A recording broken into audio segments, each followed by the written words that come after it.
On June 27, 1844, the prophet Joseph Smith and his brother Hyrum, who was the assistant president and the patriarch of the church, were martyred in Carthage, Illinois. The Quorum of the 12 Apostles approved an announcement of the martyrdom to be included at the end of the 1844 edition of the Doctrine and Covenants, which was almost ready to be published. The announcement drew from the eyewitness accounts of Elders John Taylor and Willard Richards, members of the Quorum of the 12. It is now recorded in Doctrine and Covenants 135. After the prophet Joseph Smith was martyred, the Quorum of the 12 Apostles, under the direction of their Quorum president Brigham Young, led the church and carried on the work of the Lord. They encouraged the saints to complete the Nauvoo Temple. Because of continuing persecution, they also counseled the saints to prepare to move west. In February 1846, the saints began leaving Nauvoo and traveling west across the territory of Iowa. Brigham Young received the revelation recorded in Doctrine and Covenants 136 at Winter Quarters, Nebraska, in January 1847. This lesson discusses Doctrine and Covenants 136, which includes the Lord's counsel to help the saints organize themselves and prepare to continue their journey. In early 1844, a group of apostates in Nauvoo, Illinois, declared the prophet Joseph Smith to be a fallen prophet and tried to start a rival church. Some even held secret meetings, during which they plotted to kill him. On June 7, 1844, some of these dissenters printed and distributed the first, and what would be the only, issue of a newspaper they called the Nauvoo Expositor. It attacked the leadership of the prophet Joseph Smith, who was serving as mayor of Nauvoo, accusing him of teaching false doctrine, of overstepping his political and religious authority, and of secretly practicing polygamy. It also called for the repeal of the Nauvoo Charter. During a meeting of the Nauvoo City Council on June 10, 1844, the council passed an ordinance declaring the Nauvoo Expositor a nuisance, and also issued an order to Joseph Smith to stop the said nuisance. At that meeting, the prophet Joseph Smith observed that the conduct of such men, and such newspapers, are calculated to destroy the peace of the city, and it is not safe that such things should exist on account of the mob spirit which they tend to produce. He also stated that the newspaper was exciting the spirit of mobocracy among the people, and bringing death and destruction upon us. As mayor of Nauvoo, Joseph Smith declared martial law to protect residents of the city from possible attacks. The prophet also appealed to state authorities for help in resolving the legal issue. As tensions grew in the state, Thomas Ford, the governor of Illinois, issued an order for Joseph Smith and other Nauvoo city officials to go to Carthage, Illinois, to stand trial on the rioting charges. With Nauvoo under the threat of attack, and having received Governor Ford's assurance that they would receive a safe and fair trial, the prophet Joseph Smith, Hyrum Smith, and other Nauvoo officials traveled to Carthage. The Lord Almighty will preserve me until I have fully accomplished my mission in this life, and firmly established the dispensation of the fullness of the priesthood in the last days. When Joseph Smith went to Carthage, he knew he would not return. I go as a lamb to the slaughter, yet I am calm as a summer's morning. I have no enemies but for the truth's sake. I do not regard my own life. I am ready to be offered a sacrifice for this people. After a hearing, Joseph and the other defendants were allowed to post bail. At this point, the prophet's enemies charged Joseph and Hyrum Smith with treason based on Joseph's declaration of martial law in Nauvoo. Treason was a non-bailable offense, so Joseph and Hyrum would have to remain in jail until their trial. The prophet and his brother were placed in custody and taken from the Hamilton Hotel, where they had been staying, to Carthage jail to await trial. On the afternoon of June 27, 1844, a hostile mob attacked the jailer's second-floor bedroom in Carthage jail, where the prisoners were staying, and murdered the prophet Joseph Smith and Hyrum Smith. Two others, Elder John Taylor and Elder Willard Richards, who were members of the Quorum of the 12 Apostles, were also in the room with the prophet and his brother. John Taylor was seriously wounded, while Willard Richards escaped without any injury. I am very much resigned to my lot, knowing I am justified and have done the best that could be done. When a man has offered in sacrifice all that he has for the truth's sake, not even withholding his life, He does know, most assuredly, that God does and will accept his sacrifice and offering, and that he will not seek his face in vain. Joseph Smith sealed his testimony with his own blood. The prophet's martyrdom was a voluntary acceptance of death to seal the testimony of the Book of Mormon and the Doctrine and Covenants, and to bear a holy witness of Jesus Christ and his gospel in this dispensation. We do not give our testimony in life in the manner that Joseph, the martyred prophet, gave his life. Rather, we give testimony by devoted service in our lives each day to lift and to strengthen others. When Joseph Smith and his brother Hiram started for Carthage to face what they knew would be an imminent martyrdom, Hiram read these words of comfort to the heart of his brother. Thou hast been faithful, wherefore thou shalt be made strong, even unto the sitting down in the place with which I have prepared, in the mansions of my Father. And now I, Moroni, bid farewell, until we shall meet before the judgment seat of Christ. A few short verses from the 12th chapter of Ether in the Book of Mormon. Before closing the book, Hiram turned down the corner of the page from which he had read, marking it as part of the everlasting testimony for which these two brothers were about to die.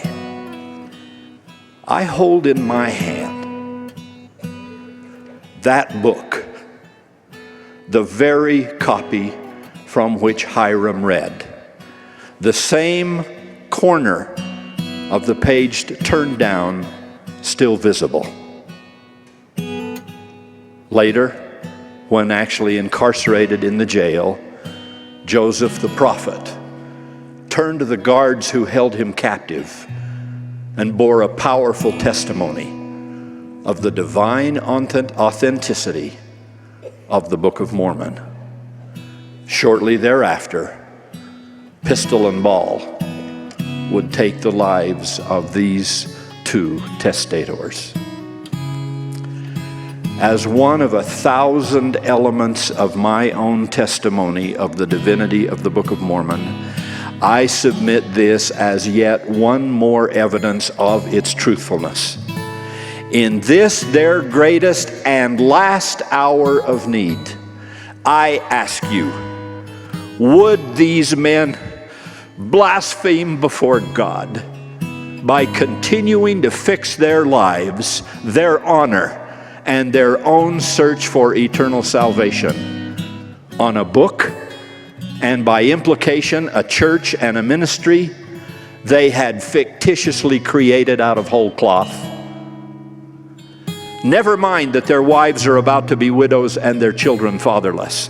Never mind that their little band of followers will yet be houseless, homeless, and friendless, and that their children will leave footprints of blood across frozen rivers and an untamed prairie floor. Never mind that legions will die and other legions live, declaring in the four quarters of this earth that they know the Book of Mormon and the church which it espouses it to be true. Disregard all of that and tell me whether in this hour of death these two men would enter the presence of their eternal judge, quoting from and finding solace in a book which, if not the very word of God, would brand them as impostors and charlatans until the end of time. They would not do that. They were willing to die rather than deny the divine origin and the eternal truthfulness of the Book of Mormon. Joseph Smith is the prophet of the Restoration. His spiritual work began with the appearance of the Father and the Son, followed by numerous heavenly visitations. He was the instrument in God's hands in bringing forth sacred scripture, lost doctrine, and the restoration of the priesthood. The importance of Joseph's work requires more than intellectual consideration. It requires that we, like Joseph, ask of God. Spiritual questions deserve spiritual answers from God. Each believer needs a spiritual confirmation of the divine mission and character of the prophet Joseph Smith. This is true for every generation. A testimony of the prophet Joseph Smith can come differently to each of us. It may come as we kneel in prayer, asking God to confirm that he was a true prophet. It may come as you read the prophet's account of the first vision. A testimony may distill upon your soul as you read the Book of Mormon again and again. It may come as you bear your own testimony of the prophet, or as you stand in the temple and realize that through Joseph Smith, the holy sealing power was restored to the earth. With faith and real intent, your testimony of the prophet Joseph Smith will strengthen. I give a specific challenge. Gain a personal witness of the prophet Joseph Smith. President Joseph F. Smith explained that the influence of the prophet Joseph Smith's ministry extends to all people, regardless of when they have lived or will live upon the earth. The work in which Joseph Smith was engaged was not confined to this life alone, but it pertains as well to the life to come and to the life that has been. In other words, it relates to those who have lived upon the earth, to those who are living, and to those who shall come after us. It is not something which relates to man only while he tabernacles in the flesh, but to the whole human family from eternity to eternity. As a descendant of Hiram Smith, I feel a solemn obligation to ensure that the church never forgets the significant ministry of this great leader. Recognizing that no one save Jesus only excels the singular accomplishment of the prophet Joseph, I am stirred within my soul to remember and respect the valiant and remarkable contributions of his older brother, the patriarch Hiram.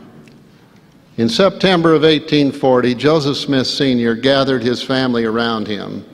This venerable patriarch was dying and wanted to leave a blessing on his beloved wife and children.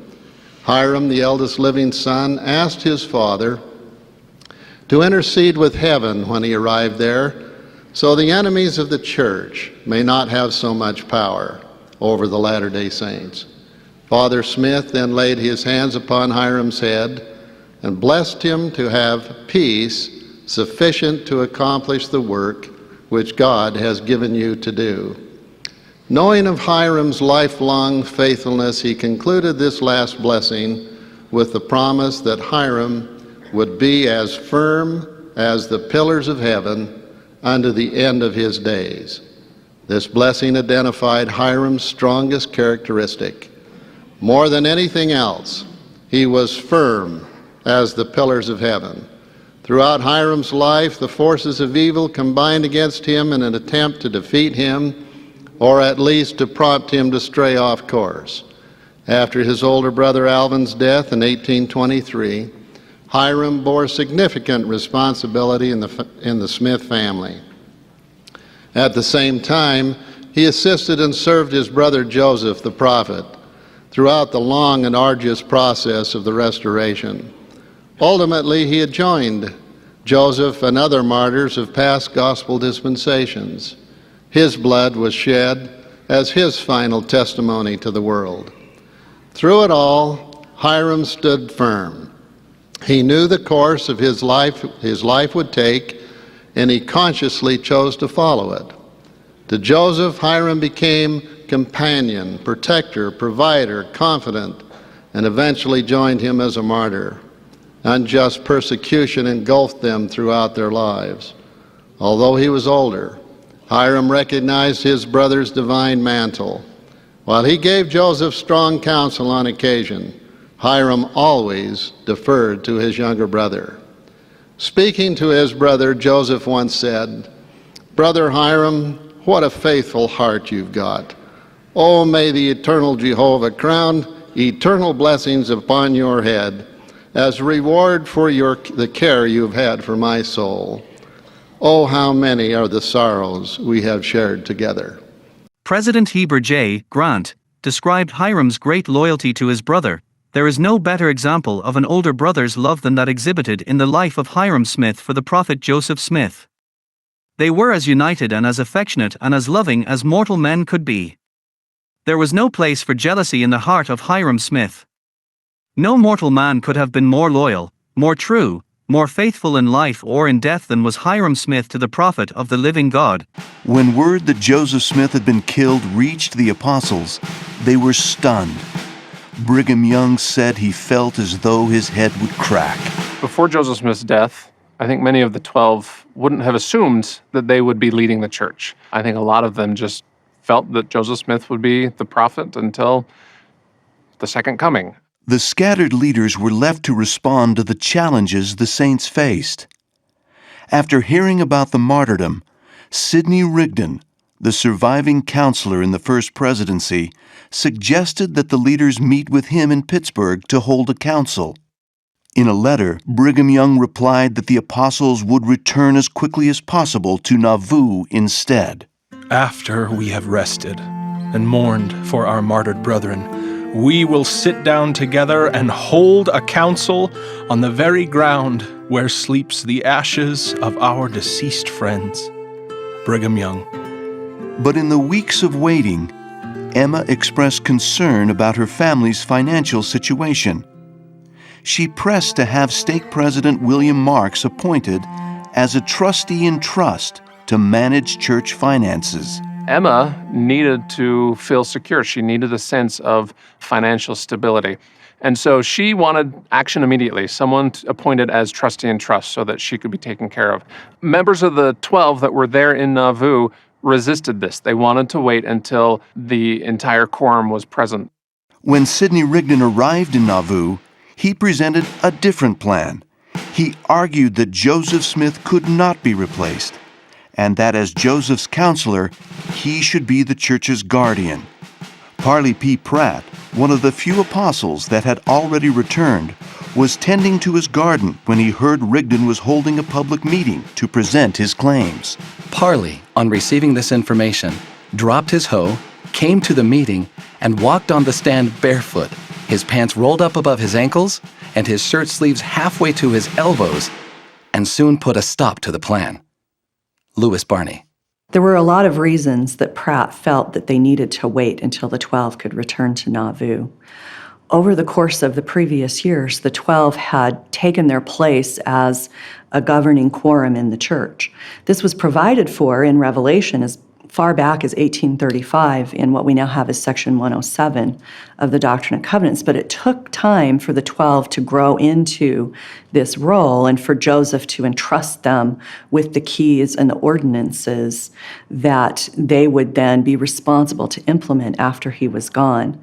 Parley knew that the future of the church was at stake here and that it rested on those ordinances and revelations that Joseph had entrusted to them. Despite Pratt's protests, Sidney Rigdon remained determined to resolve the issue quickly.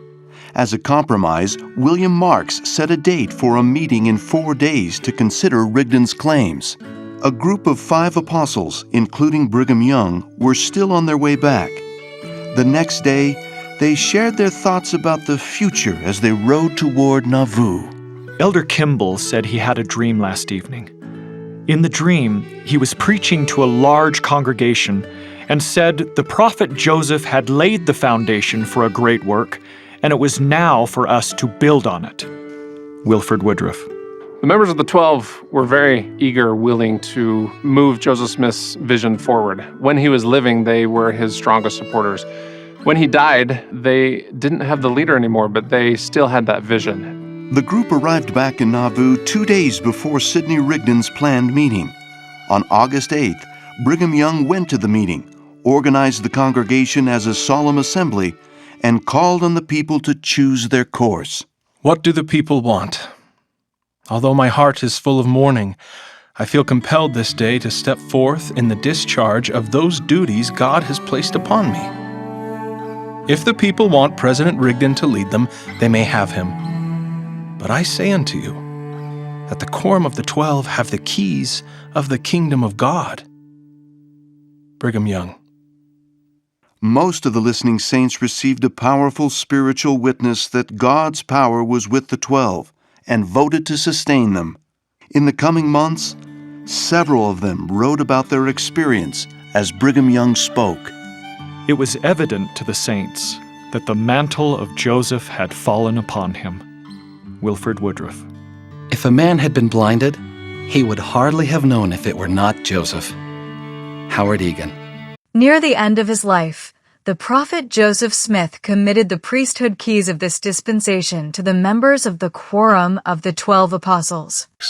After the death of Joseph Smith, the mobs thought the church would go away, but it remained strong under the leadership of the apostles, and Nauvoo continued to grow. This caused the mobs to try even harder to destroy the church and drive out the saints. In September 1845, Colonel Levi Williams, one of those indicted for the murders of Joseph and Hyrum Smith but later acquitted, led a mob of 300 men and systematically burned outlying Mormon farms and homes. They torched many unprotected homes, farm buildings, mills, and grain stacks. Many Illinois residents were afraid that the presence of the Latter-day Saints in their state would lead to a civil war and asked church members to leave the state. The governor of Illinois would not stop the mobs. The saints soon realized that they would not have peace unless they left Nauvoo. The governor suggested they move far away to the west, where they would be away from their enemies and could set up their own government. Finally, the saints agreed to leave. On September 24, 1845, the Quorum of the 12 Apostles published a letter promising that the church would leave the following spring. Under threats of violence from local mobs and the state militia, church members began leaving Nauvoo in February 1846, journeying west across the state of Iowa. Because of excessive rain and insufficient supplies, church members who left Nauvoo in February 1846 spent over 3.5 months making the 300-mile journey across Iowa. During this time, more than 500 Latter-day Saint men, who became known as the Mormon Battalion, heeded the call of President Brigham Young to enlist in the United States Army to serve during the Mexican War, which had begun in May 1846. Some of the men were joined by their wives and children. Their service would earn money to help poor church members make the journey west, but many families were left without husbands and fathers for part of their westward journey.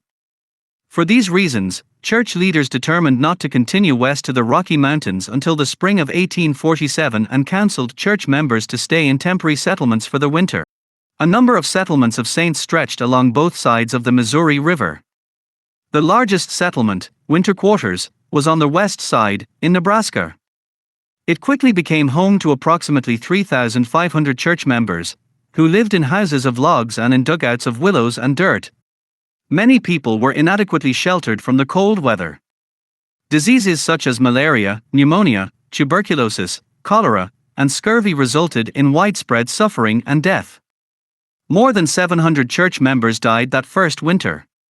In January 1847, Brigham Young prayed for the Lord's direction regarding the emigration to the West and then dictated the inspired counsel that is recorded in Doctrine and Covenants 136.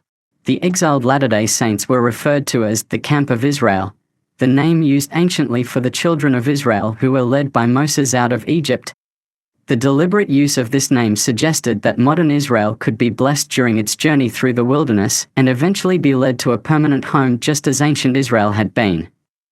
To the church members in Winter Quarters, Nebraska, the Lord declared himself to be the Lord your God, even the God of your fathers, the God of Abraham and of Isaac and of Jacob, the same God, who led the children of Israel out of the land of Egypt, and he promised that his arm would be stretched out in the last days to save his people Israel. The inspired pattern by which the saints were to organize themselves for the migration was similar to the organization and leadership implemented by ancient Israel. To be a Latter-day Saint is to be a pioneer. For the definition of a pioneer is one who goes before to prepare or open up the way for others to follow.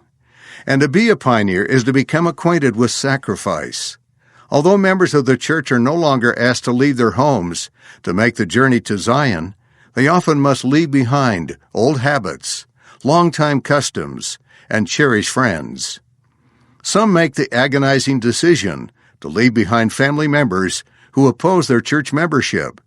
Latter-day Saints move forward, however, praying that precious ones will yet understand and accept.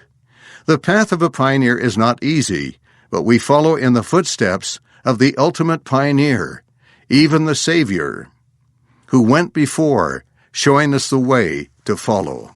President Joseph F. Smith gave his witness that the prophet Joseph Smith was faithful to the divine mission and calling he received from God. The greatest event that has ever occurred in the world since the resurrection of the Son of God from the tomb, and his ascension on high, was the coming of the Father and of the Son to that boy Joseph Smith, to prepare the way for the laying of the foundation of God's kingdom, not the kingdom of men, never more to cease nor to be overturned. Having accepted this truth, I find it easy to accept of every other truth that he enunciated and declared during his mission in the world. He never taught a doctrine that was not true. He never practiced a doctrine that he was not commanded to practice. He never advocated error. He was not deceived. He saw, he heard, he did as he was commanded to do, and, therefore, God is responsible for the work accomplished by Joseph Smith, not Joseph Smith. The Lord is responsible for it, and not men. President Wilford Woodruff, 1807 to 1898, stated, "I used to have peculiar feelings about the prophet Joseph Smith's death and the way in which his life was taken. I felt that if Joseph could have had his desire, he would have pioneered the way to the Rocky Mountains.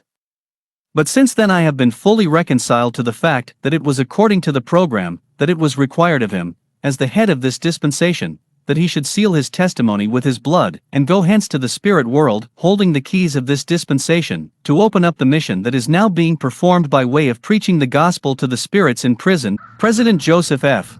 Smith also spoke of the necessity of the deaths of the prophet Joseph Smith and his brother Hyrum, and what we can learn from them. What does the martyrdom of Joseph and Hyrum Smith teach us? The great lesson that where a testament is, there must also of necessity be the death of the testator, to make it of force. The Lord permitted the sacrifice that the testimony of those virtuous and righteous men should stand as a witness against a perverse and unrighteous world. Then, again, they were examples of the wonderful love of which the Redeemer speaks. "Greater love hath no man than this, that a man lay down his life for his friends." This wonderful love they manifested to the saints and to the world, for both realized and expressed their conviction, before starting on the journey to Carthage, that they were going to their death. This martyrdom has always been an inspiration to the people of the Lord.